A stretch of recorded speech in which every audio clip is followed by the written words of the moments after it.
시청자 여러분 안녕하십니까? 뉴스9 윤정호입니다. 오늘 열린 윤석열 대통령 탄핵 심판에서는 헌법재판소가 증거로 채택하겠다는 검찰 진술조서가 논란이 됐습니다. 헌재는 탄핵 심판은 형사재판처럼 엄밀하게 증거를 볼 필요가 없다며 당사자들의 헌재 증언이 조서와는 다르지만 받아들이겠다는 어제 입장을 재확인했습니다. 윤석열 대통령이 직접 나서서 중구난방 조사된 내용이 어떻게 증거가 되냐고 반발했고 피의자가 동의하지 않으면 진술조서를 증거자료로 채택할 수 없게 한 개정된 형사소송법을 지켜줄 것을 요구하기도 했습니다. 헌법재판소가 왜 이렇게 서두르는 듯한 분위기인지 증거 채택이 왜 문제가 되는 건지 주원진 기자가 정리했습니다. 헌재는 검찰이 작성한 피의자 신문조서를 증거로 삼겠다고 다시 한번 못 박았습니다. 헌법재판소는 탄핵 심판이 헌법재판이라는 사정을 고려해서 형사소송법상의 전문 법칙을 완화해서 적용해 왔습니다. 윤석열 대통령은 직접 반발했습니다. 관련자들이 검찰, 경찰, 공수처, 국회 등에서 한 진술이 뒤섞이고 상충되는 부분도 많다는 겁니다. 중구난방으로 조사를 하고 실제로 여기서 증언을 들은 거 하고 너무나 거리가 많이 벌어진 것을 많은 사람들이 아마 느꼈을 것으로. 이른바 체포조 메모에 대해 본인이 쓴 원본이 아니라 보좌관이 다시 적은 거라고 밝힌 홍장원 전 국정원 1차장 논란도 언급했습니다. 제가 막 쓴 메모를 보고 제 보좌관이 정서로 옮겨 적은 거고.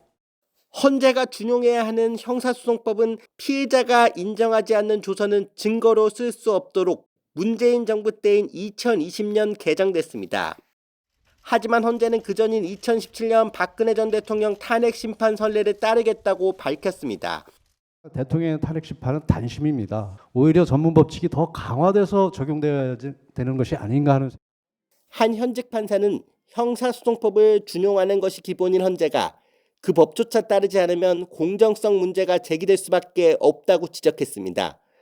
문영배 헌재소장 권한대행은 논의해보겠다고 답했지만 이미 평의에서 결정된 걸 뒤집긴 어려울 전망입니다.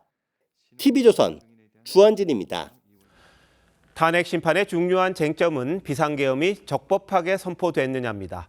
오늘 재판에서도 이 부분을 집중적으로 따져봤는데 한덕수 국무총리 등은 정상적 회의가 아니라고 했습니다만 증인으로 나온 이상민 전 행안부 장관은 절차적으로 아무 문제가 없었다고 했습니다. 윤 대통령도 국무위원들이 대통령실에 회의를 하러 오지 놀러 왔겠느냐고 거들었습니다. 조윤정 기자입니다. 비상계엄 선포 전에 열린 국무회의 참석자는 모두 11명. 대부분이 절차적으로 문제가 있었다고 했습니다. 의안 제출도 국무위원 서명도 회의록 작성도 없었던 겁니다. 도저히 이게 정식 국무회의라고 보기 어렵습니다. 오늘 윤 대통령 탄핵 심판 변론에서 김영두 재판관도 계엄 선포의 절차적 위법성을 따져 물었습니다. 최상목 장관도 그날 모였던 것이 국무회의라고 생각을 하지는 않습니다. 이렇게 말씀을. 하지만 이상민 전 행안부 장관은 참석자들이 국무회의임을 인식하고 있었다고 했습니다. 국무회의가 아니라면 뭐하러 그냥 11명 올 때까지 대통령께서 비상계엄 선포를 30분 가까이 미루면서 기다릴 필요가 없는 것 아니겠습니까? 윤 대통령도 내란 프레임으로 누르니까 나온 발언이란 취지로 말했습니다. 국무위원이 대통령실에 그러면 뭐 간담회 하러 오거나 뭐 놀러 왔다는 것은 말이 안 되는 얘기입니다. 윤 대통령은 사전 결재와 국무위원 서명이 누락된 데 대해선 보완이 필요한 행위에 대해선 사후 결재가 가능하다고 했습니다. TV조선 조윤정입니다. 계엄 당시 언론사에 대한 단전 단수 지시가 있었는지도 논란이었죠. 이상민 전 장관은 대통령에게 그런 지시를 받은 적이 없고 소방청장에게 지시하지도 않았다고 증언했습니다. 다만 그런 내용의 쪽지가 대통령 집무실 책상 위에 놓여 있던 건 봤다고 했습니다. 정준영 기자의 보도입니다. 검찰은 윤석열 대통령 공소장에 대통령이 계엄 당시 언론사 단전 단수를 지시했다고 적시했습니다. 대통령이 관련 문건을 보여주었고 이상민 당시 행안부 장관이 허석곤 소방청장에게 전달했다고 했습니다. 몇 가지 언론사에 대해서 경찰청 쪽에서 요청이 있으면은 협조하라는 그런 내용이었습니다. 하지만 오늘 헌재에 나온 이 전 장관은 소방청 단전 단수라고 적힌 쪽지가 대통령 집무실 원탁에 있는 걸 봤지만 대통령이 보여주거나 지시한 건 아니라고 했습니다. 소방청장에 대한 지휘권이 없다고도 했습니다. 제가 기억하고 있기로는 지시하는 뉘앙스였다. 이렇게 표현을 애매하게 하시더라고요. 국회 측은 지휘권 여부를 떠나 단전 단수에 가장 밀접한 부처는 행안부라고 주장했습니다. 그 불가능한 일을 하려고 한 사람이 비천구인입니다. 윤 대통령 측은 입장문을 내고 진실이 드러났다며 국회 측이 사실관계를 왜곡하고 있다고 했습니다. 하지만 집무실 원탁 위에 소방청 단전 단수 쪽지가 있었던 이유는 밝히지 않았습니다. TV조선 정준영입니다. 윤 대통령과 국회 측이 공통으로 증인 신청한 신원식 국가안보실장은 윤 대통령이 지난해 3월 비상조치를 언급하는 얘기를 듣고 당시 경호처장이었던 김용현 전 국방장관에게 말려줄 것을 부탁했다고 한 적이 있다고 증언했습니다. 신 실장은 그러면서 계엄 선포 이유나 제2계엄 의혹 등에 대해서는 윤 대통령에게 유리한 답을 내놓았습니다. 이어서 한지은 기자가 보도합니다.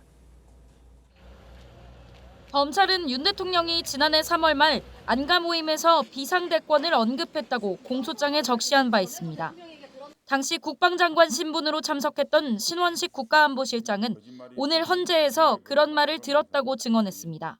비상한 조치를 해야 하지 않겠느냐라고 발언하였죠. 네, 정확한 워딩은 기억나지 않은데 그런 취지의 말씀이 있었던 것으로 기억합니다. 만찬이 끝난 뒤 김용현 당시 경호처장에게 만류의 뜻을 전했다고도 했습니다. 그런 생각을 아예 안 하시려고 그러면 제 입장이 중요하겠다는 생각하에서 조금 예의에 벗어나지만 제가 경호처장한테 제 뜻을 대통령께 전해달라고. 국회의 계엄 해제 의결 뒤 윤 대통령이 합참 결심지원실에 김 전 장관, 박안수 계엄사령관과 함께 있는 걸 봤다고도 했습니다.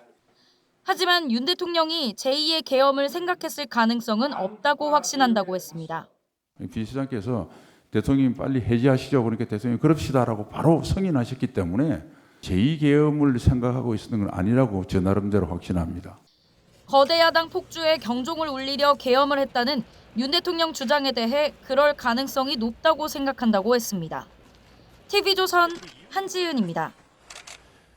윤 대통령이 계엄을 선포한 이유 중 하나가 부정선거 의혹이었습니다. 오늘 헌재에서도 이 부분이 집중 논의가 됐는데요. 지난 2023년 선거관리위원회 서버를 점검했던 백종욱 전 국정원 3차장은 선관위 시스템의 보안이 상당히 부족했다고 했고 외부 해커가 해킹을 통해 개표 결과를 바꿀 수 있다고 증언했습니다. 류태영 기자가 보도합니다. 윤석열 대통령은 계엄 선포의 이유 중 하나로 선거 부정이 있었는지 사실을 확인하기 위해서라고 했습니다. 중앙선관위 전산 시스템에 대해서 자기들이 점검한 거를 보고를 받았는데 정말 많이 부실하고 엉터리였습니다. 지난 2023년 선관위 서버를 점검했던 백종욱 전 국정원 3차장은 당시 선관위 장비의 5%만 확인했음에도 보안에 매우 취약한 게 드러났다고 진술했습니다. 여러 취약점이 있었고 또 보안관리 부실 문제도 드러났고 이른바 유령 투표도 이론상 가능하다고 했습니다. 유령 유권자 등록이 가능했던 것으로 가상의 유권자가 2008년 8월 31일 가사 신정 4동에 사전 투표한 것으로 표시할 수 있는 것이죠. 그렇게 시행했던 것으로 알고 있습니다. 인터넷을 통해 외부 해커가 선관위 투표관리 시스템에 침투가 가능하다며 개표 결과가 바뀔 수 있다고도 했습니다. 개표 시스템에 대한 침투가 가능해서 특정인이 아니라 전체적인 등록 결과값을 바꿀 수 있는 그런 것을 그 당시 확인한 것으로 알고 있습니다. 백 전 차장은 다만 당시 시스템만 점검했을 뿐 부정선거 흔적 유무에 대한 점검은 없었다고 했습니다. TV조선 류태영입니다. 반면 국회 측 증인으로 나온 김용빈 선관위 사무총장은 부정선거는 불가능하다고 반박했습니다. 특히 지난해 치러진 22대 총선은 국정원 점검 후 서버를 개선했기 때문에 더욱 어렵다고 주장했습니다. 김도현 기자입니다. 김용빈 선관위 사무총장은 국정원 보안 점검에 이론상 개표 조작이 가능하다는 결과가 나왔더라도 그것이 현실화되는 것은 다른 문제라고 했습니다. 국회 측이 모의 환경에서 외부에서 내부망으로 접속해 투개표를 조작할 수 있었더라도 현실적으로 불가능한 것 아니냐고 묻자 실제 상황에선 불가능할 거라고 생각한다고 대답했습니다. 국정원 점검 이후엔 정부 예산을 들여 선관위 서버 개선 작업을 했고 31점이던 평가 점수가 71.5점으로 올랐다고도 했습니다. 지난해 치러진 22대 총선에서 부정선거가 있었을 거란 주장은 설득력이 없다고 강조했습니다. 그럼에도 부정선거 주장이 계속 이뤄진다는 것에 대해 안타깝다고 했습니다. 윤석열 대통령 측이 신문 과정에서 선관위 내부의 채용 비리를 지적하자 김 사무총장은 부정선거와는 관련 없는 일이라고 했습니다. 김 사무총장은 21대 총선 당시 인천 연수을에서 부정선거가 있었다는 의혹에 대해서도 이미 대법원 확정 판결이 났다며 동의 못할 시나리오라고 일축했습니다. TV조선 김도영입니다. 네, 오늘 있었던 윤 대통령 탄핵 심판 7차 변론과 관련해 사회법조팀 이재준 기자와 더 얘기 나눠보겠습니다. 자, 이 기자, 가면 갈수록 윤 대통령 측과 이 헌법재판관들 사이에 이 갈등 내지는 이 다툼, 신경전 거세지고 있습니다. 네, 그렇습니다. 오늘도 그런 장면이 여러 번 연출이 됐습니다. 이상민 전 장관이 증언하던 도중에 윤 대통령이 재판부를 향해서 직접 신문해도 되냐고 양해를 구했는데 문영배 헌재 소장 권한대행이 딱 잘라 막은 건데요. 그 장면 보겠습니다. 남은 시간 한 1분 50초만 한번 물어도 되겠습니까? 그거는 대리인이 좀 물었으면 좋겠습니다. 예, 전달해 주시죠. 네, 헌재는 지난 5차 변론 때부터 윤 대통령이 증인에게 직접 질문하는 걸 금지하고 있습니다. 이뿐만이 아닌데요. 국회 측의 증인 신문에 대해 윤 대통령 측이 이의를 제기하자 문 대행이 이례적으로 격앙된 어조로 윤 대통령 측을 겨냥하기도 했습니다. 이 장면도 보겠습니다. 이래서 제가 시간에 기반해서 규제를 하려고 하는 겁니다. 제가 내용에 기반해서 규제하면 제 지침에 안 따르시잖아요. 저는 관계 있다고 생각합니다. 하십시오. 네, 그런데 윤 대통령 측이 장외에서 헌법재판소를 비판하기도 했습니다. 그런데 오늘 탄핵 기판 중에 헌재가 이를 직접 반박했다고요? 네, 그렇습니다. 윤 대통령 측은 이 반대 신문 사항을 전날 제출하도록 해서 증인들이 대비할 수 있도록 했다면서 짬짬이 재판이다 이렇게 강하게 헌재를 비판을 했었는데요. 문 대행이 재판 중에 직접 대응을 했습니다. 들어보겠습니다. 증인 반대 신문 사항을 1일 전에 제출해 달라고 재판부가 요청한 적은 없습니다. 네, 윤 대통령 측의 신문 사항을 요청한 건 재판관이 아니라 헌재 사무과 직원이었고 이를 증인에게 제공한 적도 없다라고 이야기를 했습니다. 헌재 사무과 직원이 재판부 허락 없이 이런 요청을 했는지에 대해서는 설명하지 않았습니다. 아니, 재판관 지시 없이 사무과 직원이 이런 요청을 할 수가 있을까요? 상식적으로 좀 따져봐야 될 부분이 있는 것 같네요. 자, 그런데 헌재가 내부적으로 결정을 내릴 때 어떤 식으로 하는지 이거 잘 모르겠더라고요. 검찰 조서를 증거로 채택한다든지 아니면 탄핵 심판 우선순위를 설정한다든지 모든 게 평의라는 데서 결정을 하던데 이건 어떻게 진행이 되는 겁니까? 네, 이 평의라는 말은 헌법재판관 전원 회의를 이야기를 합니다. 헌법재판소의 행정이나 사무에 관해서 논의하는 재판관 회의와는 성격이 좀 다릅니다. 오로지 헌법재판관만 참석을 할 수 있고 심판사건, 윤 대통령 탄핵 사건과 같은 심판사건에 대한 논의만 이루어집니다. 헌재법상 평의 내용은 비공개입니다. 자, 그런데 평의에서 재판관들 사이에 의견이 갈리면 어떻게 됩니까? 네, 일단 헌재는 평의를 거쳐서 의견 일치를 본 사안만 외부에 공개를 합니다. 제가 전직 헌법재판관과 통화를 했는데요. 재판관들 간의 의견이 갈릴 때는 어떻게 하냐 이렇게 물어봤더니 재판관 중에 헌법재판소장의 의견에 무게를 둔다라고 설명을 했습니다. 정 의견이 엇갈리면 거수를 하기도 하지만 그런 경우는 매우 드물다 이렇게 설명을 했습니다.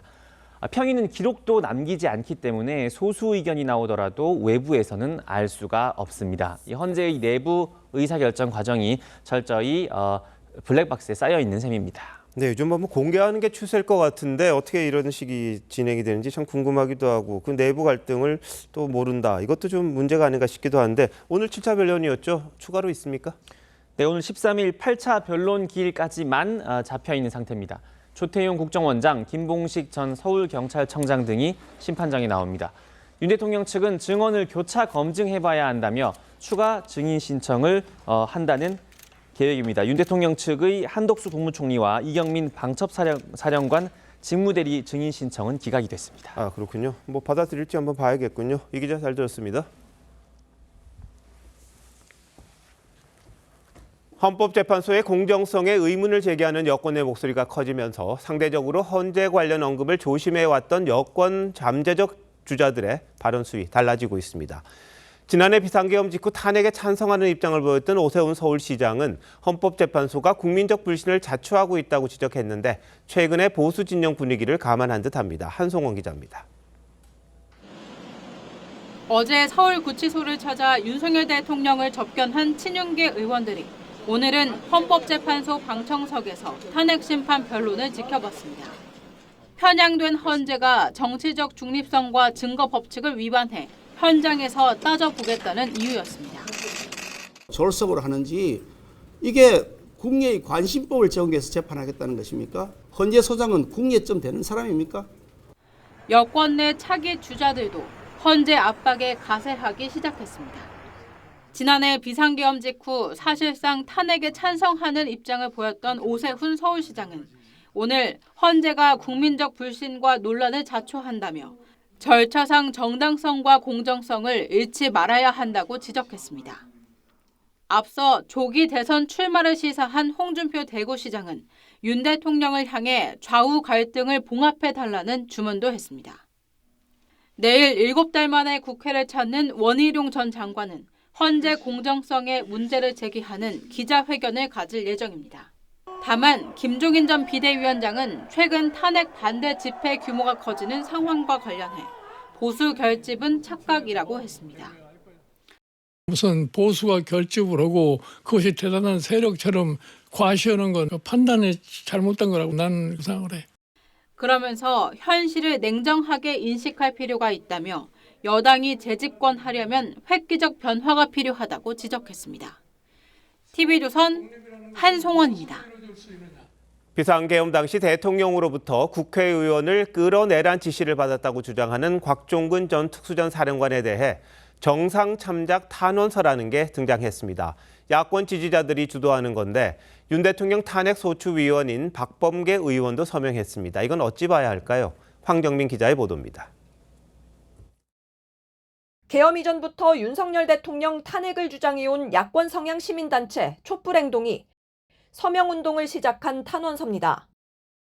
곽종근 전 특수전 사령관이 양심 고백으로 불법 계엄의 진실을 밝히는 데 큰 역할을 하고 있다며 재판부가 정상 참작을 해달란 내용이 담겼습니다. 곽 전 사령관은 지난 6일 헌법재판소에 출석해 의원이 아닌 요원을 끌어내라고 했다는 윤 대통령 측 주장을 반박했습니다. 안에 있는 일을 빨리 이제 끌어내라 하는 부분들이 그때 당시는 우리 본관 안에 작전 요원들이 없었기 때문에 전 당연히 그게 국회의원이라고 생각을 하고 그렇게 이해했습니다. 윤 대통령 탄핵소추위원을 맡은 민주당 박범계 의원도 해당 탄원서를 SNS에 공유했습니다. 앞서 윤 대통령 측은 계엄 이후 곽 전 사령관이 국회에 나와 윤 대통령의 국회의원 체포 지시를 폭로한 게 박 의원의 회유 때문이라는 의혹을 제기한 바 있습니다. 공익제보자로 신청해 주겠다고 하면서 자신의 이름이 추천인으로 기재된 신청서에 그 내용을 좀 기재하라고 얘기했고, 진술을 받기 전에 공익 제보자 얘기를 한 적은 전혀 없고, 더더군다나 제가 곽종근 사령관하고 무슨 친분이 있느냐, 이 친분이 없습니다. 박 의원 측은 회유가 없었던 만큼 탄원서를 받는 것도 비난받을 일이 아니라고 했지만 윤 대통령 측은 형량을 낮춰달란 탄원서로 증인 진술을 또 오염시키고 있다고 지적했습니다. TV조선 황정민입니다. 어제 전해드렸듯 대전에서 교사가 휘두른 흉기에 초등학생이 숨지는 끔찍한 사건이 발생했습니다. 피의자인 40대 교사는 어떤 아이든 상관없다며 미리 범행 도구를 산 정황도 드러났습니다. 유족의 뜻에 따라 피해 학생 8살 김하늘 양의 이름과 얼굴을 공개합니다. 먼저 김다루 기자입니다. 회색 옷을 입은 여성이 차에서 내려 어디론가 걸어갑니다.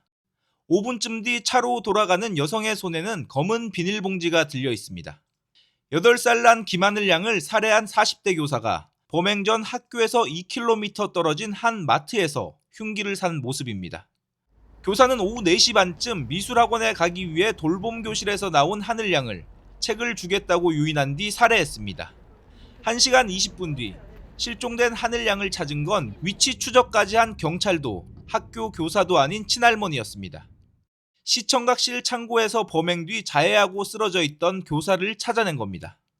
여기 애 없냐고 그러니까 없어요. 나는 몰라요. 학생이 학교에서 학교 선생에 의해서 살해됐다. 이게 도대체 이해를 피의자는 수업에서 배제돼 짜증이 났다며 마지막으로 가는 아이를 범행 대상으로 삼았다고 진술했습니다. 누구든 좋은데 한 명을 같이 죽음으로 가겠다고 본인의 진술은 특정 학생을 이렇게 지목하지는 않았습니다. 경찰은 수술을 받은 피의자가 회복되는 대로 구속영장을 신청할 계획입니다. 또 신상 공개도 검토하기로 했습니다. TV조선 김다로입니다. 이 가해 교사는 정신질환을 앓고 있었고 며칠 전 다른 동료 교사를 폭행하는 일도 있었습니다. 범행 당일 오전에도 장학사가 이 교사를 학생들과 분리해야 한다고도 했지만 학교 측은 조치하지 않았습니다. 계속해서 노도일 기자입니다. 해당 교사가 동료 교사를 폭행한 건 범행 나흘 전입니다. 불 꺼진 교실에서 서성이다 말을 건네자 왜 나만 불행해야 하냐고 소리치며 몸싸움을 벌였습니다. 이야기 좀 나눌까요? 이런 대화를 시도했는데 해당 교사가 어떤 폭력적인 방법으로 헤드락을 걸거나. 시교육청은 범행 당일인 어제 오전 장학사 2명을 학교에 보냈습니다. 이들은 가해 교사의 분리 조치가 필요하다는 의견을 전달한 것으로 확인됐습니다. 학교 측이 즉시 실행에 옮겼다면 비극을 막을 수도 있었습니다. 이상한 걸 넘어서서 이거는 정말 학교를 보내놓고서 정말 돌아오지 못할 거라는 생각을 한 번도 하지 않았거든요. 학교 측은 난동 이후 해당 교사를 교감 옆자리에 배치해 업무를 보게 하며 모니터링만 강화한 것으로 알려졌습니다. 복직 이후 담임은 맡기지 않은 상태였습니다. TV조선 노도일입니다. 돌봄 교실의 귀가 시스템도 허술했습니다. 하늘양은 돌봄 교실에 마지막까지 남아 있었고 돌봄 교사 없이 혼자 밖으로 나가다 변을 당했습니다. 곽승한 기자입니다. 하늘이가 다니던 학교 건물입니다. 오른편 건물에 교무실이, 왼편 건물 2층에 돌봄 교실이 있습니다. 미술학원 차량 기사는 이 건물 앞에서 인터폰으로 하늘이를 하교시켜달라고 돌봄 교사에게 요청했습니다. 교사는 하늘이를 혼자 교실 밖으로 내보냈습니다. 복도에서 마지막 하교생을 기다리던 살해 교사는 하늘이를 유인해 갔습니다. 돌봄 선생님과 하늘이는 1대1이었던 상황입니다. 당장 문 앞으로 고개만 내밀어서 잘 가만 했으면 저에겐 죽지 않았습니다. 범행 당시 하늘이는 외마디 비명과 함께 쓰러져 갔지만 교사 어느 누구도 듣지 못했습니다.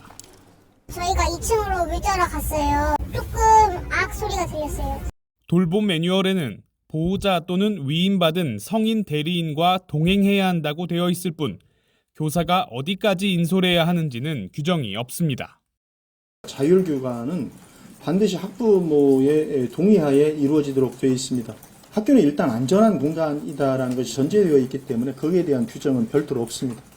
하지만 이런 규정이 없어도 상당수 학교에서는 하교생들을 교사가 정문까지 인솔하고 있습니다. TV조선 곽승한입니다. 하늘양이 다니던 학교는 오늘 휴교를 결정했지만 학교 앞엔 눈물의 추모 행렬이 이어졌습니다. 친구들과 학부모들은 큰 슬픔과 충격에 빠졌고 편지와 과자를 놓아두며 하늘양의 마지막을 배웅했습니다. 이심철 기자입니다. 굳게 잠긴 학교 정문 옆 담장을 따라 국화꽃이 줄줄이 놓였습니다. 아이가 하늘이와 친구라는 한 학부모는 꽃을 바라보며 눈물을 흘립니다. 친구기도 하고 그래서 가는 길에 인사했으면 좋겠어 데리고 왔어요. 어제 저녁부터 계속 창문만 쳐다보고 아이가 아직 끔찍한 비극을 모르고 있는 학부모는 걱정도 됩니다. 어차피 함께 다 아니까 친구? 내가 지금 태풍도 보내고 나만 오고 나 중학교 뭐라고 말해야 될지도 모르겠어. 같은 학교에 다니는 학생들은 연필로 눌러 쓴 손편지로 영원한 작별을 고했습니다. 하늘에서 행복해 있어줘서 고마워하느라 많은 사람들이 좋아했을 거야. 하늘이가 좋아했다는 연예인 사진과 캐릭터 과자도 준비했습니다. 이런 아이돌 같은 거랑 막 귀여운 캐릭터 같은 거 좋아한다 해서. 인근 주민들도 잇따라 학교를 찾았는데 그 상황에 얼마나 엄마 아빠가 보고 싶었을까, 그 마음이 그게 되게 마음이 아프더라고요. 밤이 돼도 추모 행렬은 끊이지 않았습니다. TV조선 이심철입니다. 너무나 안타까운 사건에 하늘양이 잠든 빈소에도 조문객들의 발길이 이어졌습니다. 장례식장에 나가 있는 취재기자 연결해 보겠습니다. 김준석 기자, 조문객들이 아직도 찾아오고 있습니까? 네, 밤 9시가 넘은 시간이지만 조문객들의 발길은 끊이지 않고 있습니다. 빈소는 하늘양의 가족과 친지, 그리고 학교 교사들이 지키고 있습니다.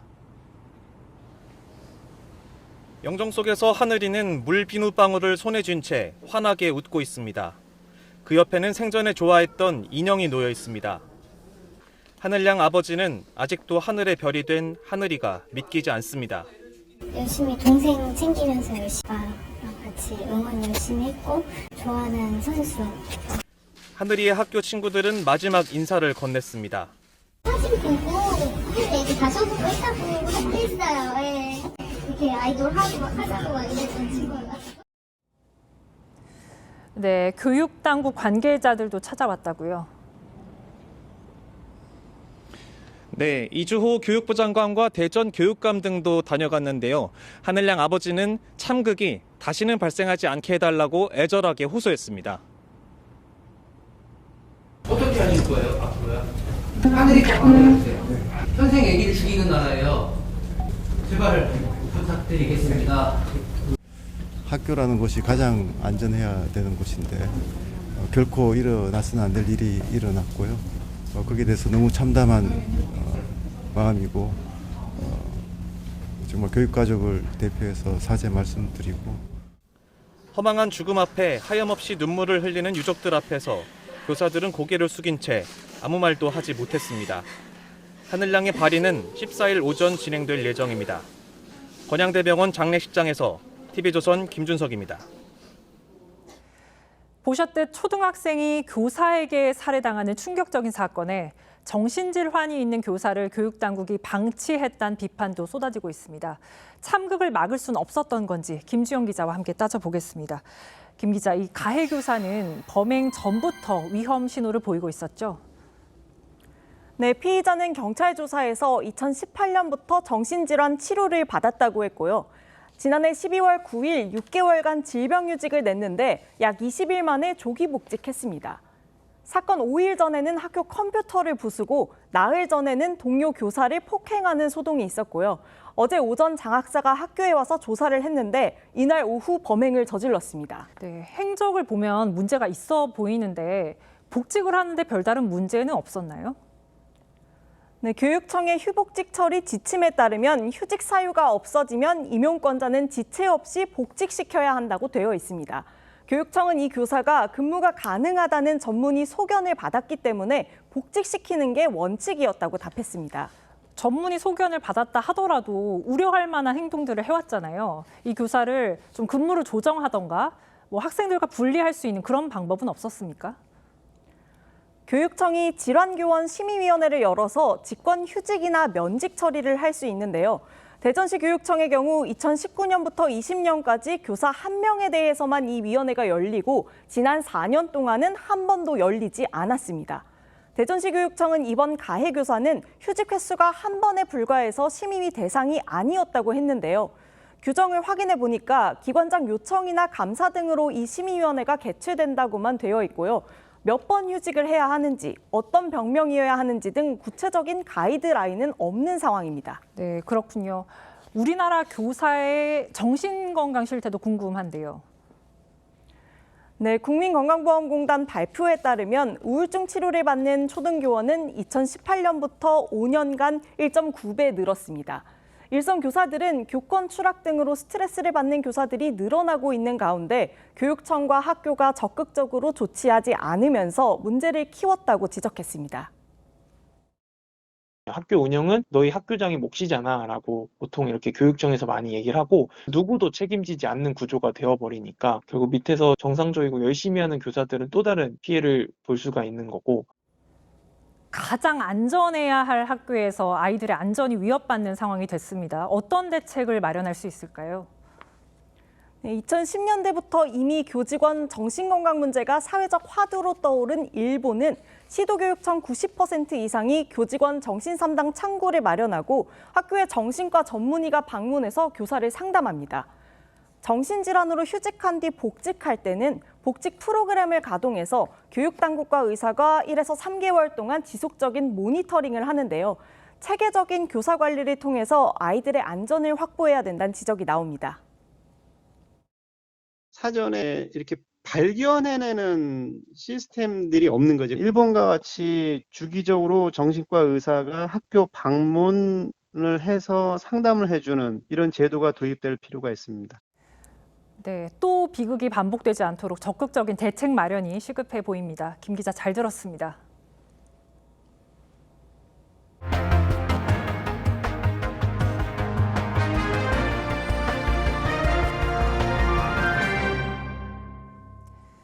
강원도 홍천의 한 스키장에서 충돌 사고가 발생해 한 명이 숨지고 한 명은 크게 다쳤습니다.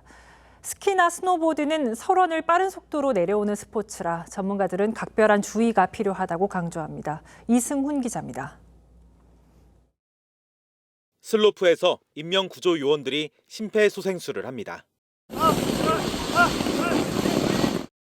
쓰러져 있는 30대 남성은 심정지 상태로 병원으로 옮겨졌지만 끝내 숨졌습니다. 이 남성은 스키를 타고 내려오며 방향을 틀다 반대 방향에서 회전하려는 20대 스노보드와 부딪혔습니다. 이 사고로 스노보드도 크게 다쳤습니다. 아무래도 돌아가신 분이 좀 속도를 더 냈다고 봐야죠. 속도를 줄여서 사고가 났다면 사망은 안 했을 거 아니에요. 사고가 난 슬로프는 경사 15도의 중상급자 코스로 시속 50km 이상의 속도를 쉽게 낼 수 있습니다. 시속 50km가 넘는 경우가 많기 때문에 넘어졌을 경우에 큰 위험에 빠질 수가 있습니다. 안전수칙을 철저히 지키고 과속을 금지하는 것이. 지난달 정선의 한 스키장에서도 최상급 코스에서 내려오던 20대 스키어가 얼음 등에 부딪혀 숨졌습니다. 스키장 사고는 매년 250건씩 발생하고 있습니다. 전문가들은 초급자들이 급경사의 슬로프 중간에 멈춰 쉬거나 갑자기 방향을 전환하는 행동도 위험하다며 반드시 안전장비를 갖추고 실력에 맞는 코스에서 타야 한다고 당부합니다. TV조선 이승훈입니다. 음주 단속을 피해 달아나다가 상가 건물로 돌진한 외국인이 붙잡혔습니다. 불법 체류 신분이 드러날까 봐 도주한 걸로 경찰은 보고 있습니다. 박건우 기자입니다.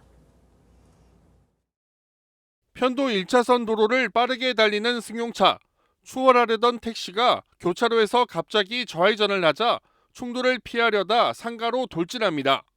뒤이어 순찰차가 따라옵니다.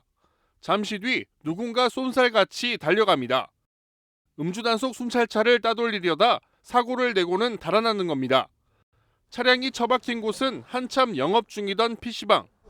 당시 상가 안에는 주인과 손님이 있었는데 손님은 갈비뼈가 부러지는 등 크게 다쳐 병원으로 옮겨졌습니다. 바로 옆 상가도 집기가 부서지는 등 피해를 입었습니다. 컴퓨터 6대가 싹 작살이 나버렸으니까 차가 이렇게 해서 여기를 뚫고 들어오리라고는 상상도 못했어요. 경찰은 달아난 동승자는 곧바로 검거했지만 200km 떨어진 충남 예산까지 도주한 운전자는 오늘 낮에 붙잡았습니다. 두 사람 모두 불법 체류자였습니다. 음주 단속하면서 이렇게 검문을 하잖아요. 자기네들이 불법 체류자니까 아마 그거 겁나서 도주하지 않았나 싶어요. 경찰은 이들을 출입국 관리사무소에 인계할 방침입니다. TV조선 박건우입니다. 같은 아파트에 사는 70대 이웃을 잔인하게 살해한 최성우가 1심에서 징역 30년을 선고받았습니다. 유족 측은 납득할 수 없는 판결이라며 분노했습니다. 김예나 기자입니다. 아파트 흡연장에 쪼그려 앉아있던 남성이 일어서자 최성우가 그에게 다가갑니다. 남성을 발로 차 넘어뜨리더니 마구 때리기 시작합니다. 29살 최성우는 지난해 8월 70대 이웃 주민을 잔혹하게 살해해 신상이 공개됐습니다. 평소에 피해자가 자신과 어머니를 위협한다는 망상에 빠져 범행을 저지른 걸로 조사됐습니다. 무려 13분 동안 머리와 얼굴 부위를 집중적으로 가격을 했고요. 살인 혐의로 기소된 최성우에게 1심 법원은 징역 30년과 보호관찰 5년을 선고했습니다. 재판부는 범행 이후 태연히 담배를 피우는 등 죄책감을 보이지 않고 여전히 망상에 기반한 주장을 하는 등 진정으로 반성하고 있는지 의문이라고 꾸짖었습니다. 앞서 검찰은 무기징역을 구형했지만 재판부는 계획적 범행이 아니고 처벌 전력이 없다는 점을 고려했다고 밝혔습니다. 유족은 사형까지 받을 수 있는 잔혹한 범죄라며 납득할 수 없다고 반발했습니다. 평생을 고통받고 힘들게 살아갈 수밖에 없는데 가해자 인권을 우선시하는 판결이 아니었나 생각이 듭니다. 검찰은 판결문을 검토해 항소 여부를 결정할 방침입니다. TV조선 김예나입니다. 민주당을 비롯한 6개 야당이 명태균 특검법을 발의했습니다. 앞서 추진했던 특검법들이 주로 윤석열 대통령 부부를 겨냥했다면 이번엔 오세훈, 홍준표 시장과 이준석 의원 등 범보수 진영의 유력 주자들까지 대상으로 삼았습니다. 윤 대통령 탄핵 심판이 한창인데 왜 이 법을 밀어붙이는 건지 장세희 기자가 보도합니다. 6개 야당이 제출한 명태균 특검법은 20대 대선 등의 여론조작 의혹과 창원 산단 선정 개입 의혹 등 7가지를 수사 대상으로 명시했습니다. 명태균 게이트는 윤석열이 12.3 비상계엄을 자행한 직접적인 원인이자 배경으로 지목받고 있습니다. 민주당은 법사위 현안 질의에 명태균 씨를 증인으로 채택하는 방안도 고려하고 있습니다. 또 법안은 수사 과정에서 인지된 관련 사건도 수사가 가능하다고 명시했는데 공천 개입과 여론 조작 의혹에 대한 수사 대상이 오세훈 서울시장과 홍준표 대구시장, 이준석 의원 등 범보수 진영 잠룡들까지 확대될 수 있습니다. 민주당 지도부 관계자는 여당이 반대하면 대선 전국에서 더 큰 비판에 직면할 것이라고 밝혀 차기 대선 가능성을 염두에 뒀음을 내비쳤습니다. 특정인을 겨냥했다라기보다 민주주의 근간을 흔드는 선거제도 자체에 부정과 불법이 개입했다라는 것에 대해서 저희가 특검을 통해 진상조사를 하자.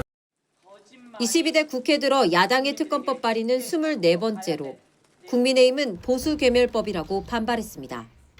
명태균과 옥기시라도 스친 국민의힘 인사들을 대상으로 무차별적인 정치 공세를 하기 위한 보수 괴멸 시나리오의 일환이며 사실상 보수 괴멸 특검법입니다.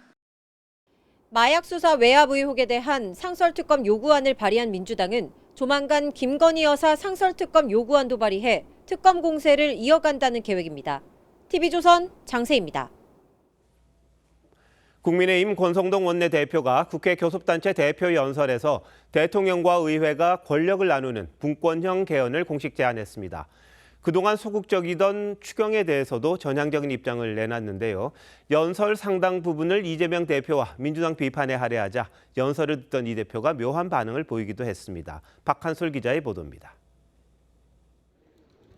권성동 원내대표는 비상계엄에 이은 탄핵 국면으로 국가적 위기를 맞은 데 대해 사과했습니다. 집권 여당으로서 책임을 통감합니다. 진심으로 사과드립니다. 정치 위기의 근본적인 해결책이 개헌이라며 제왕적 대통령과 제왕적 의회 권력을 나눌 구조를 고민하자고 했습니다. 그러면서 선거구제 개편과 대선과 총선, 지방선거 일정 통합도 제안했습니다. 누가 어느 당이 집권하더라도 총성 없는 내전이 반복될 뿐입니다. 우리 자신의 임기조차 단축할 각오로 최선의 제도를 찾아봅시다. 국회 연금특위 구성을 조건으로 야당이 요구하는 모수개혁부터 논의할 수 있다고 했고 추경 필요성도 강조했습니다. 지역화폐와 같은 정쟁의 소지가 있는 추경은 배제하고 내수회복, 취약계층 지원, 추경으로 편성해야 합니다. 하지만 국정 혼란의 주범은 이재명 대표 방탄을 위한 의회 독재라며 야당 비판에 상당 부분을 할애했습니다. 민주당은 44차례, 이재명은 18차례 언급했습니다. 국정 혼란의 주범, 국가 위기의 유발자, 헌정 질서의 파괴자는 바로 민주당 이재명 세력입니다, 여러분. 실용주의를 강조하고 있는 이 대표를 향해서도 정치적 가면극이라고 직격했는데 이 대표는 웃는 얼굴로 박수를 쳤습니다.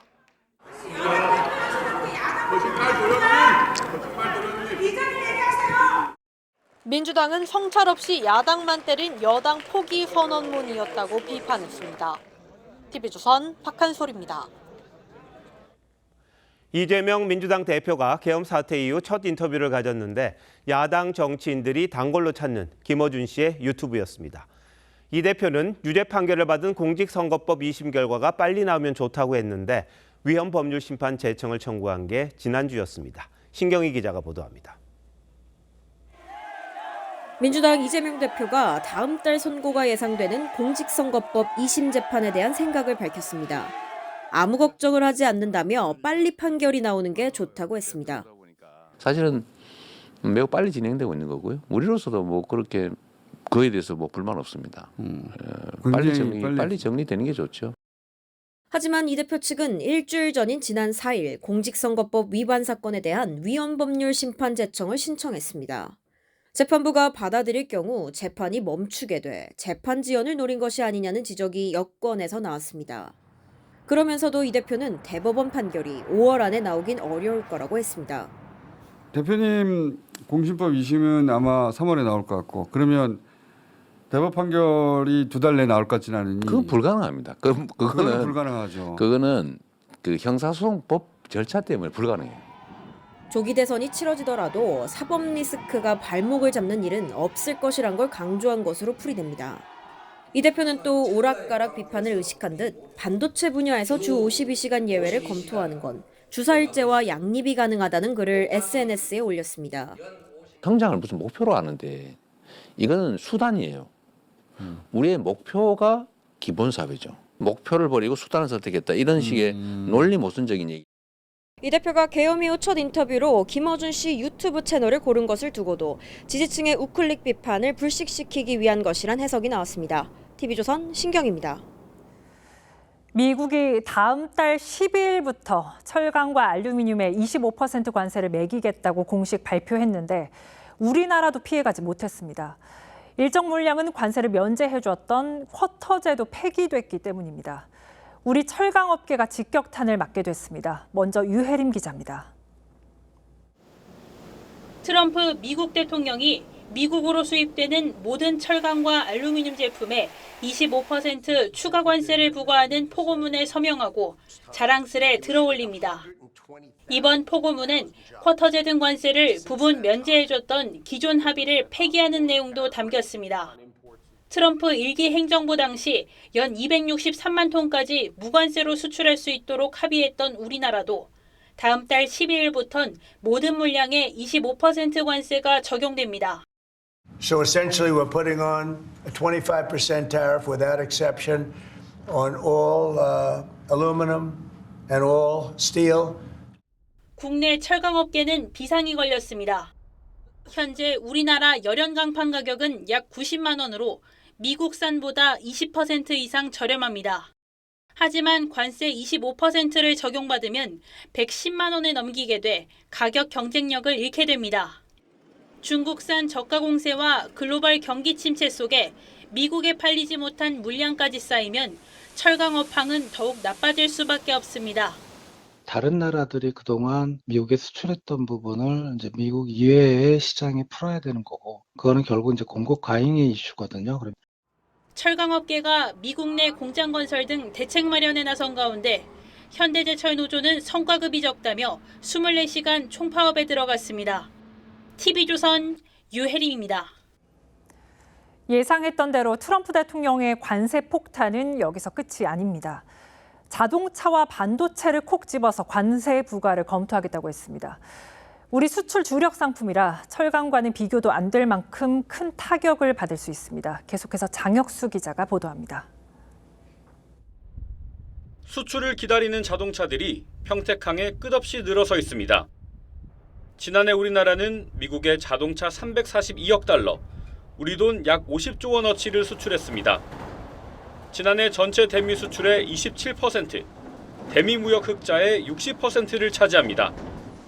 그 뒤를 잇는 수출 효자 품목이 103억 달러를 수출한 반도체입니다.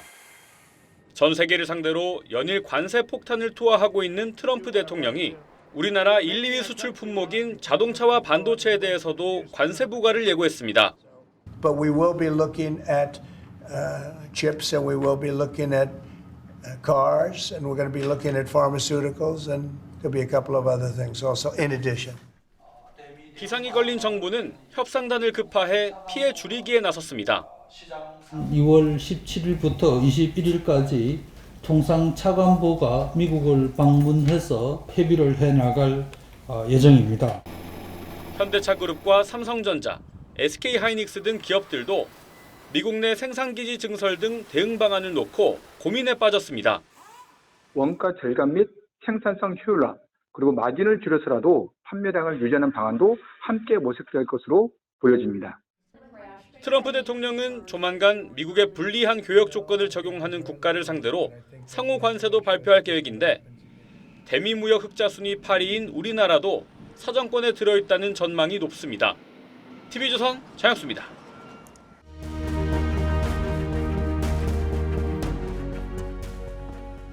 지금부터 묵비권을 행사할 수 있으며 변호사를 선임할 수 있는 권리가 있고 지금부터 하는 모든 말은 법정에서 불리하게 작용할 수 있습니다. 이제는 다들 익숙하시죠? 미란다 원칙. 체포되는 사람에게 반드시 알려줘야 뒤탈이 안 납니다. 이 제도가 정착되기까지는 한 여인의 희생이 있었습니다.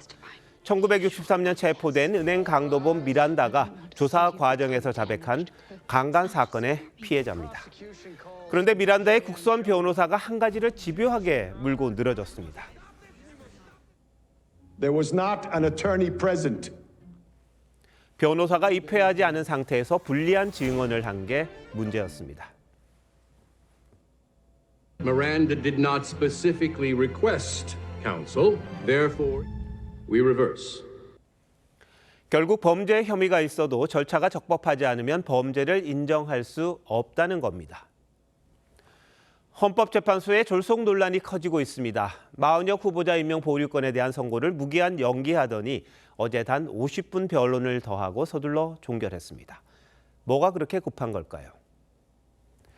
오늘도 헌재는 윤석열 대통령 탄핵 심판에서 핵심 증인들이 부인한 검찰 조서를 증거로 채택한다는 점을 재확인했습니다.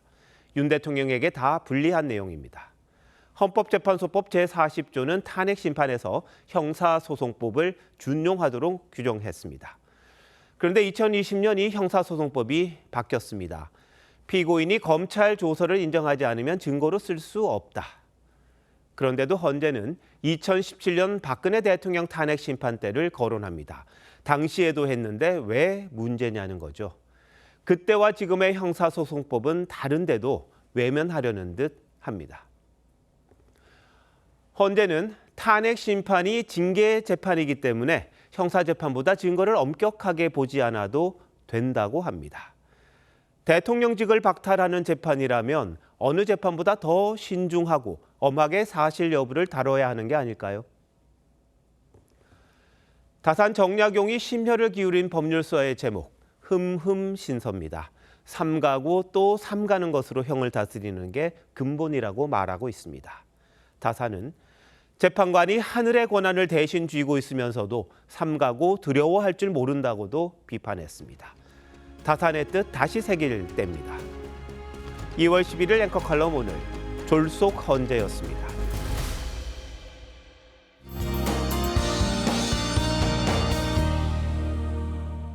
정월대보름인 내일은 전국에 눈비가 내리겠습니다. 특히 새벽부터 오전 사이 중부지방을 중심으로 시간당 1에서 3cm의 강한 눈이 쏟아지며 대설특보가 발효되겠습니다. 내일 하루에만 경기 동부와 강원에 최대 10cm 이상, 그 밖에 중부지방에 3에서 8, 영남 내륙에도 7cm 이상이 예상되고요. 낮 동안은 비로 바뀌어 내리는 곳이 많겠습니다. 눈비는 오후에 서쪽 지역부터 차츰 그치겠습니다. 퇴근길 무렵에는 강수구름대가 남하하면서 중부지방에서는 구름 사이로 보름달을 보실 수 있겠습니다. 내일 전국에 바람이 강하게 불겠고 해안 지역으로는 강풍특보가 내려질 수 있겠습니다. 강원 동해안에서는 불조심하셔야겠습니다. 내일 아침 기온이 오늘보다 크게 오르겠고요. 낮에는 서울이 3도, 남부지방은 10도 안팎 예상됩니다. 모레 아침 다시 평년을 밑도는 추위가 나타나겠습니다. 날씨였습니다. 2월 11일 화요일 뉴스9 마칩니다. 시청해주신 여러분 고맙습니다.